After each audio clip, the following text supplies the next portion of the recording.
శ్రీనివాసుండు ఏడు కొండల పైన కలియుగ దైవమై వెలయుగాక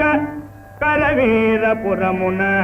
వరలక్ష్మి అయి నిలిచి శ్రీదేవి జనుల రక్షించుగాక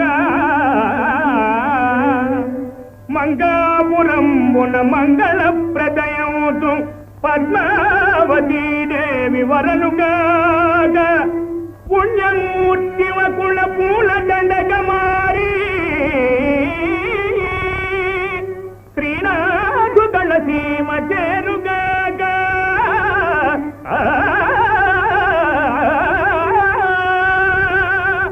పరమ పావన తీర్థ ప్రభావములను సకల కలుషాపహారి